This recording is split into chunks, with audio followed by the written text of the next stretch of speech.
आजपासून अखिल भारतीय मराठी साहित्य संमेलनाला नाशिकमधून सुरुवात होत आहे। दिग्गजांच्या उपस्थितीत हा उद्घाटन सोहळा होणार आहे। थोड्याच वेळात आता ग्रंथदिंडी सुद्धा निघणार आहे। कुसुमाग्रज प्रतिष्ठान इथून आता हे ग्रंथदिंडीला सुरुवात होईल। जयंत नारळीकर या संमेलनाचे अध्यक्ष असतील। आजपासून 94व्या अखिल भारतीय मराठी साहित्य संमेलनाला नाशिकमध्ये सुरुवात होते। दुपारी 4:30 वाजता दिग्गजांच्या प्रमुख उपस्थितीत साहित्य संमेलनाचं उद्घाटन होणार आहे। त्यापूर्वी सकाळी कुसुमाग्रज प्रतिष्ठान इथून ग्रंथदिंडी निघणार आहे। खगोलशास्त्रज्ञ विज्ञान लेखक जयंत नारळीकर या संमेलनाचे अध्यक्ष आहेत। त्यामुळे विज्ञानवादी साहित्य संमेलन हा संमेलनाचा पाया आहे। बालसाहित्य, कविकट्टा, कथाकथन, ग्रंथदिंडी असे भरगच्च कार्यक्रम या साहित्य संमेलनात आपल्याला बघायला मिळणार आहेत। अर्थातच साहित्य रसिकांसाठी पर्वणी असणार आहे। साहित्य संमेलन यंदा नाशिकमध्ये भरतंय। दिग्गजांच्या उपस्थितीत या संमेलनाचं आता उद्घाटन होणार आहे। आपण उत्तर ग्रंथदिंडीला आता सुरुवात होईल। कुसुमाग्रज प्रतिष्ठान इथून ही ग्रंथदिंडी निघणार आहे। जयंत नारळीकर या संमेलनाचे अध्यक्ष असतील।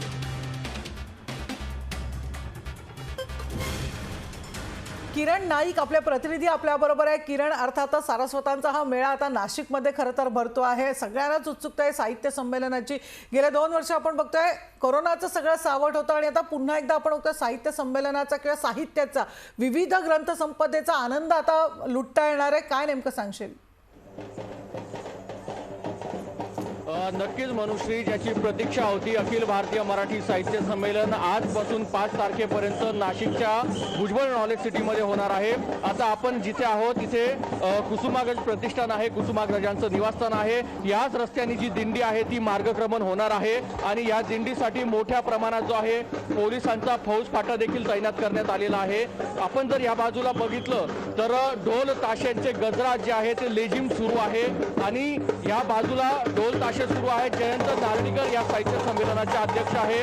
इथं लेझिम खेळताना आपल्याला मुली पण बघायला मिळत आहेत आणि माझ्या जर तुम्ही डाव्या बाजूला बघितलं तर इथे मोठ्या प्रमाणात जे आहे ते शालेय विद्यार्थी ते दिंडीसाठी जे मार्गक्रमण होणार आहे ते या ठिकाणी जमलेले आहेत। पोलिस देखील मोठ्या प्रमाणात या ठिकाणी आहेत आणि या दिंडीची जी सुरुवात आहे ती विठ्ठलांनी केलेली आहे आणि जे शाळेतील वेगवेगळे विद्यार्थी आहेत ते या ठिकाणी जमलेले आहेत। आपण नाशिकच्या कुसुमाग्रज प्रतिष्ठान आहे जिथे कुसुमाग्रजांचं निवासस्थान आहे या ठिकाणी ही दिंडी खरं तर मार्गक्रमण इथून श्रीपीएस, तिथून शालीमार, बाबासाहेब आंबेडकर पुतळा, मग नंतर सार्वजनिक वाचनालय या ठिकाणी ही दिंडी जाणार आहे। सर्वात महत्त्वाचं म्हणजे ही अखिल भारतीय मराठी साहित्य संमेलन गेल्या 2 वर्षापासून कोरोनाच्या सावटाखाली झालेलं नव्हतं आणि अखेरकार आता नोव्हेंबर 3 ते 5 दरम्यान हे MIT कॉलेजमध्ये पार पडणार आहे। खरं तर एप्रिलमध्ये हे साहित्य संमेलन होणार होतं आणि यानंतर जे साहित्य संमेलन आहे ते कोरोनाच्या दुसऱ्या लाटेमुळे पुढे ढकलण्यात आलेलं आहे। जयंत नारळीकर हे या नाशिकच्या अखिल भारतीय 94व्या साहित्य संमेलनाचे अध्यक्ष असतील।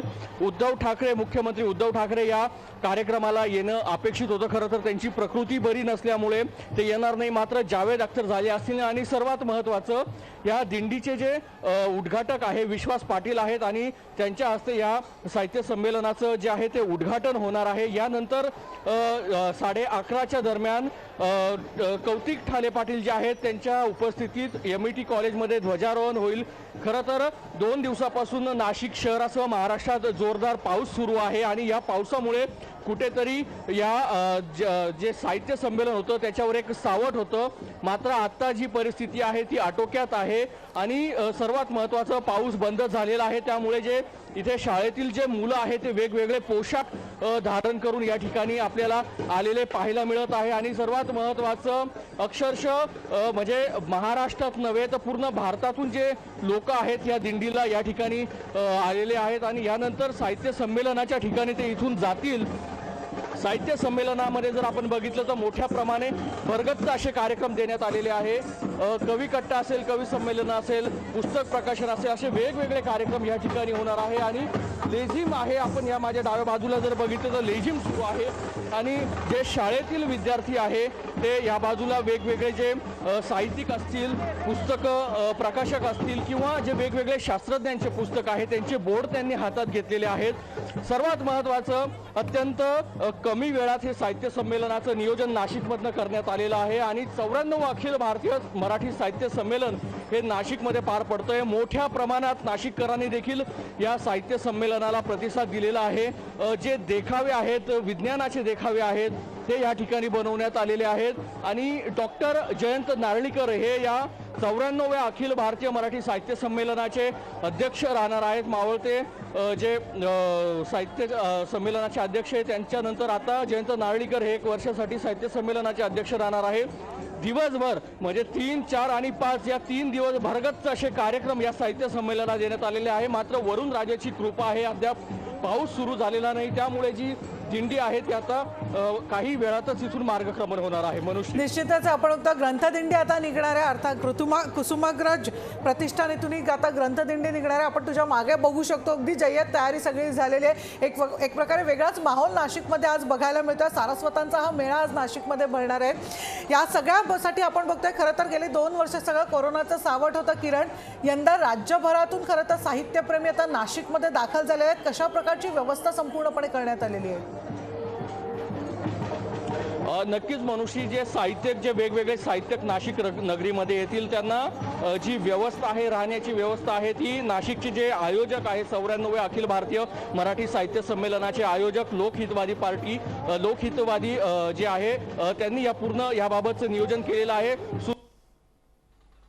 असतील त्यांचे पोस्टर बॅनर या ठिकाणी लागलेले आहेत। नाशिक मनपा देखील या दिंडीला मोठ्या प्रमाणात त्यांनी जवळपास 25 लाख रुपये निधी दिला होता। वेगवेगळ्या आमदार खासदार असे जवळपास 5 कोटी रुपयापेक्षा जास्त निधी या दिंडीला जो आहे या साहित्य संमेलनाला मिळालेला आहे। आणि सर्वात महत्त्वाचं मनुश्री की आज मुख्यमंत्र्यांच्या हस्ते या कार्यक्रमाचं उद्घाटन होऊन आणि या 5 तारखेचं जे समारोप आहे ते राष्ट्रवादीचे अध्यक्ष सर्वेसर्वा खासदार शरद पवार हे राहणार आहेत। आणि माझ्या मागेपर्यंत जर तुम्ही बघितलं मनुश्री तर मोठ्या प्रमाणात जे नाशिककर आहे या दिंडी सोहळ्याला इथे उपस्थित झालेले आहेत, फेटे बांधलेले आहेत, वेगवेगळे पोशाख आहेत आणि उत्कृष्ट नियोजन हे केलेलं आहे।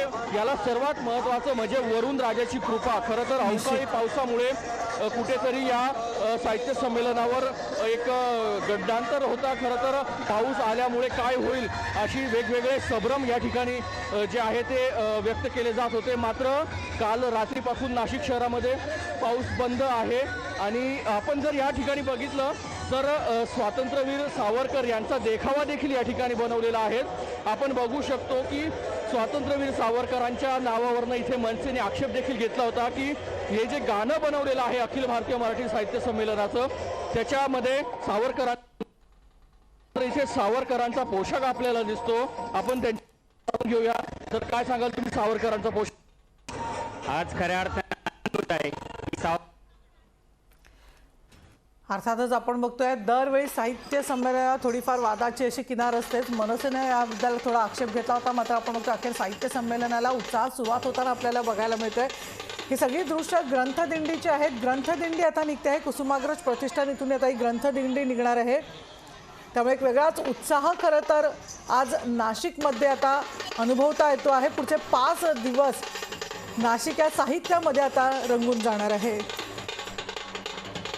धन्यवाद किरण, या सगळ्या माहितीबद्दल तुझ्याकडनं आम्ही अपडेट घेत राहणारच आहोत। दरम्यान